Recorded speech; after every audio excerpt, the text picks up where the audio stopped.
song many times, and I have observed two very distinct responses to it. One is, I feel the presence of the divine calling me. I feel it. And this song awakens me to that, to the presence of God calling me. And the other is, we don't have no Lord in science mind.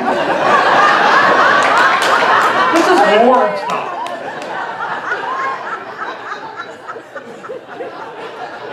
I looked it up. There's nowhere in the science of mind where it says it is illegal to say the word Lord. Although many of us zealots have gotten on that case from time to time. So if you happen to fall into that, forgive yourself right now.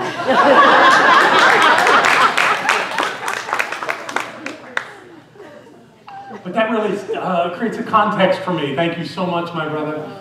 It's always an honor to be in your presence, and you always touch my heart. This idea of a calling, this idea that there's something going on that's calling us. I want you to know that God's out there because God is everywhere in all things. But that part of God's dealing with that part of life over there. The place where you want to look for that relationship with the divine is at the point of view. Because the omnipresence of spirit is absolute. By the word omni, it means absolute. So that if you're feeling a calling, it must be coming from within you. There's nothing outside of you that's trying to get you to do something. At all. I even struggle with this idea that life is supporting us in getting what we want. To me, there's a richness to life. There's a fullness to life. There's this, it's sort of like a really rich, composted earth. And you plant a seed, and that seed bursts life out of that. That's available to all of us, always. But the earth is not saying, come on, seed, grow. The seed does the growing. The seed knows who it is. In its very existence, it knows what exists within it, the potentiality of it exists within it. And it doesn't take any outside force that's going to change that.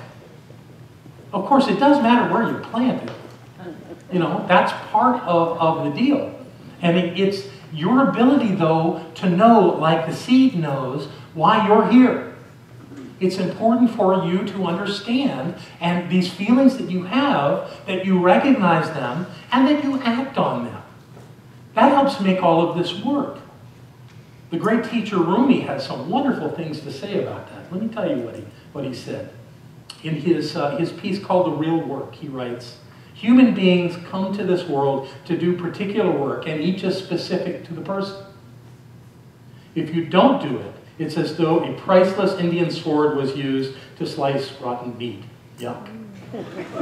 It's a golden bowl being used to cook turnips, when the filing from that bowl would create 100 pots to do the same. It's a knife of the finest tempering, nailed into a wall to hang things on. Remember the deep root of your being, the presence within you. Give your life to the one who already owns your breath and your moments. Rise up nimbly and go on your strange journey. It is, it's strange. But it's good, and that's what we're supposed to be doing, is rising up and going out and doing what is ours to do. Oh, but I don't know what is mine to do. Then you're not paying attention. Rule number 1, points of power. Pay attention. Why? Because it's right there in you. If it's in you, it's reflecting into life and coming back to you. And if you're unhappy, if you have a sense of not feeling content, it's because you're not paying attention to what is yours to do. You're paying attention to all those other things that don't matter. They're nice, they're wonderful, they're nice things. But that's not why you're here. I absolutely believe that when we came into this physical form, carrying the bodies that we have today, that we had an agreement to do something in life that fills us when we do it. And it's not getting something. For I've never found anyone whose purpose was to get something that was successful at that. It's always about giving something to life, bringing something through your existence into life. Whether that's caring for a child, caring for a parent, caring for a stranger, or any of the other unlimited numbers of things that you could be here to do that only you can do the way you can do it. Now, somebody else could do it, but not the way you would do it. And I have an actually brilliant example of how that works. Have you ever thought that maybe ideas are actually living things? I mean, Holmes said that they are things, definitely. The ideas are things. This idea that it's alive and that it might just carry its own consciousness, though, is new to me. Until I was exposed to a thought from this person. Everybody recognize her? Yeah. She's on the front of Science of Mind magazine this month. That's writer Elizabeth Gilbert. Eat, Pray, Love is her big work. She's got a new one, though, called Big Magic. Yay. Some of you may have gone and seen her. She was in town a couple weeks ago. Who went to see her? Okay. Have you read the book? Yeah, it's awesome. Oh, good, because I was prepared to give you a spoiler alert. Because I'm going to talk about what's in the book. Yeah. This interesting path that this woman's on. She's a writer, a very skilled writer, has been before she became famous. And what writers often do is collaborate with other writers. So there was a time when she was working on a book. She was working on a book that came to her to write about a middle-aged woman that had never been married, that lived in Minnesota, that worked in a particular field of highway construction. And suddenly got caught up in all this drama happening with highway construction in Brazil. And of course the drama starts, and she's got all this. So she knows nothing about Brazil. So she starts researching and studying and getting books on Portuguese and on Brazilian culture and all this so that she can write, an effective novel about this woman that she thinks she made up. And something happens in her life, and suddenly she's distracted. She's working on getting her sweetheart into the country. He's not from the United States, and it distracts her. So she takes the book, which she has a contract on. I think that's brilliant to create a contract when you're writing something. And she put that in all her notes and all her books, put it away, stored it, and she went off to work on this other project. Now, what's interesting about that is she pulled it out a couple of years later after everything had settled down, and she tried to write a book. And it didn't work. It was kind of gone. Now, she had all her notes and everything, but the thing that had her going was gone. In the meantime, something interesting had happened. Somewhere along the way, in setting this down, she did go to some kind of a symposium on libraries in New York City, and met a woman who's also a well-known writer, and they hit it off. And what you may learn about writers, if you ever hear them speak, that most of them aren't really comfortable with people. They're comfortable with their computer and their fantasy world of creating these ideas. But she hit it off with this particular writer, and they created a friendship. And in the closeness of their time there, they apparently had this special relationship. They even kissed. I don't think there's anything about that has to be sexual, but they kissed as they parted in their first meeting. And then they began writing these long letters to one another once a month. They would communicate that way because that was comfortable for them. But at some point they did get back together. About the time that Elizabeth was struggling with this novel, she picked it back up and it wasn't working. She lamented to her friend that it just wasn't working. And the friend said, "What's it about?" And she is about a middle-aged woman from, what state? Minnesota, yes, thank you. From Minnesota, and all these things were, happening. And the woman looked at her and said, "No way." She actually said something I can't say. But it was that kind of thing, because she had just finished a book about a woman from Minnesota that traveled to Brazil. You get it? The idea, they checked, they kind of said, when did this end for you? And for the other one, when did this start for you? It was about the time they met. So it wasn't going to happen in Elizabeth, it was going to happen in her friend Anne. Think about that. Ideas are going to come to life. And if they picked you because you are the one that can do it, That's brilliant. That's wonderful. Do it. But if you don't, you don't need to lament that it isn't never going to happen because somebody else is going to do it. I remember when I wrote my book on spiritual mind treatment. It was amazing. The month before mine was coming out, 2 other books came out on treatment. There hadn't been a book in 30 years on treatment. How's that work? Well, people need to know about spiritual mind treatment, apparently. And although I haven't talked to you much about it, and I don't want to get into the details of it, an interesting occurrence happened to me some time back, where I had the idea, because I have a friend that works for a major Hollywood studio, and I was having lunch with her at the commissary in this very 21st Century Fox commissary, where we were having lunch. And I'm pitching her on this idea, kind of a secret type idea on a new movie, and she said, absolutely not. I said, why? It made so much money, it was so popular. No, nobody wants that kind of movie. They don't want to finance it. They don't want to support it. If you want something that'll get turned into a movie, it has to be a story. It has to be a good story. And I'm sitting there like a deer in the headlights looking at her going, to myself, I didn't say it out loud, I don't have a story. We had a lovely lunch. I left. I went back to my hotel near the LA airport. Did whatever I did. Went to bed. Middle of the night, the story downloaded in me. Beginning to end. Freaked me out.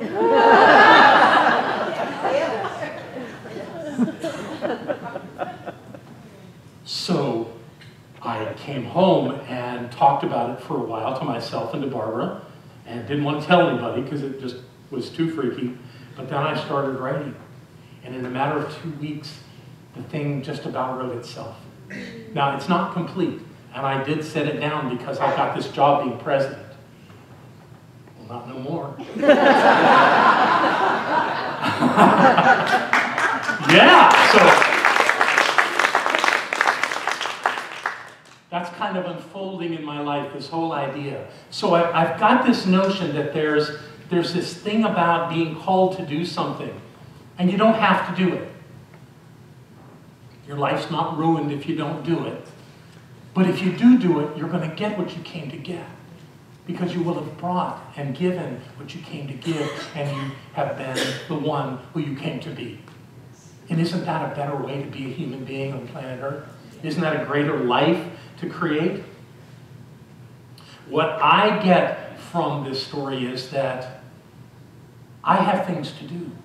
And if I have things to do that are going to make me feel like I've made my life worthwhile, that must be true for you. Not the same things at all. Each one of us has different things to do. But what we do in our lives is we get stuck in the minutia of life, of worrying about this or dealing with that, or something's right or something's not. And that kind of takes our life. Where if we're in charge, if we are the presence of the divine as we claim we are, then we must know that there's something important and meaningful that only we can do. I know that there are people in this room doing exactly what you need to do. You're absolutely aware of it, and you're moving with it. And I praise you and love you and know that. And those who feel a little lost, yours is right there. It didn't leave you. It's always been a part of you. It always will be. And I offer you the idea of yielding to it, because this ground that I speak of, this earth, this loamy, beautiful soil, wants to germinate your seed. But it's not going to make you. It's not pushing you to do it. It's just available. It's available. It has everything that you need. Yet you go, probably too old now. Or, I just don't have enough education to be taken seriously. Or whatever else it is. And that's like throwing your seed on the rocky, dry ground where it will not germinate. Because that's filled with fear and doubt and confusion. That won't serve you. You've got to let go of those things and give it a go. Because whatever you do, you're bringing something that only you can bring. So, really, this whole idea that I wanted to bring to you today came to me on the beach. sitting out on that little island that we go to. It's so beautiful and so quiet, and the crashing waves just speak to my soul. But I got an image. And what I got an image of were these two guys. Anyone recognize them? Yeah, they're called the Wright brothers. You think they had it all figured out in their lives growing up in Dayton, Ohio? You know they had a hard childhood. Of course they did. Their parents named them Orville and Wilbur. That could not have been easy. Their ambition, build a bike shop. Although they had this other little game that they were playing, this idea that was all over the planet, the idea that people could fly, that people could actually create a machine that could move through the air. What a concept at the turn of the 20th century, 1903. But that's not the best part of the story for me. I found another part of the story that maybe many of you know, but maybe some of you don't, that I really am enthralled with, that I want to share. This idea of flying was something that was in the air, and people were thinking there's got to be a way to do this. So the U.S. government gave a grant. They gave a grant to of $70,000, approximately $2 million by today's standards, to a guy that was actually the head of the Smithsonian Institute at the time. His name was Dr. Langley, Samuel Langley. That was him. Very well accomplished man in his field. Considered a great engineer and scientist in his day, and he was given that money to build a heavier-than-air flying machine. And that's a picture of it right there. He built it, took that money, applied it. That's a houseboat. They built that structure on top of it, a catapult, to shoot that plane off of it so that it would fly. And as you can see, it worked in the sense the catapult worked. Because there it is, coming off there. Let me give you a little detail on this. Let's see. The grant followed standard bureaucratic procedures. Dr. Langley, director of the Smithsonian Institution, was one of the most renowned scientists of his time. When Dr. Langley became interested in investigating flight, he was able to marshal tremendous technical and financial resources. The selection of Langley as a recipient of government funding was logical. It was the type of decision that a well-motivated government bureaucracy would use time and time again. Dr. Langley's credentials were impeccable. The funding was more than adequate. On October 7th, 1903, the aircraft developed by Dr. Langley's team was deemed ready to be tested. The aircraft was launched from a catapult on a houseboat in the Potomac River, where Charles Manley served as pilot. The large crowd gathered to witness the event, and newspapermen jockeyed for position in the hope of witnessing this monumentous occasion of man's first flight. The aircraft's engine roared at full throttle as the craft was released and lunged forward. A few seconds of glorious acceleration were followed by an unceremonial plunge into the Potomac River. Pilot and aircraft were salvaged. Preparations were made for a second flight on December 8th, which was much less ceremonial. Although this time the plane got caught up in the catapult structure and toppled into the river. Here's the cool part. Little more than a week later, the Wright brothers successfully flew their heavier-than-air machine. Disappointed at being bested in the effort to develop an airplane, Dr. Langley, in a fashion that has become characteristic of government undertakings, laid much blame on their inadequate federal funding. While Dr. Langley was engaged in epitomizing the typical government approach to problem solving, these two young entrepreneurs were experimenting with their own airplane. The Wright brothers had no federal funds to support their research. Instead, they used $2,000 of the money they earned from their bicycle business to develop their flyer. They worked on the flyer in their spare time while managing their bicycle shop. On numerous occasions, the Wright brothers actually refused financial assistance from private contributors for fear that it would take them away from their business. And as a result, they flew. And come over to Kitty on. Okay, good. And in less than 100 years, from what they learned, we sent people to the moon. Isn't that amazing? And the difference between what Langley was doing and what the Wright brothers was doing was structure. That Langley thought it was thrust. That if you pushed hard enough, you could make something fly. And they understood from studying the wings of birds that there was something about that structure that allowed the machine to float on air. I think that's brilliant. And they even got better at it as they went.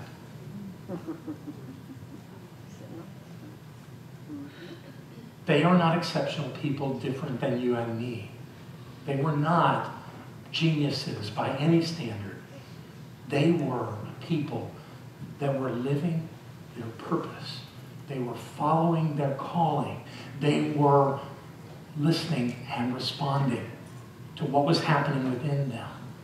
I'm not sure they were all that evolved. I'm not sure they were all that different or in any way from anyone. They were just two guys that focused on a matter and came up with a solution. Isn't that brilliant? Isn't that something you and I are doing? If not, that's our calling. Let's look at it. Let's see who we are in the midst of this thing called life. Let's see what we can do to fly. I believe in you. You know that. I've told you that over and over and over again. I want you to believe in you too and know who you are. And then we'll all celebrate it together. I love you so much. Thank you. Let's make it happen.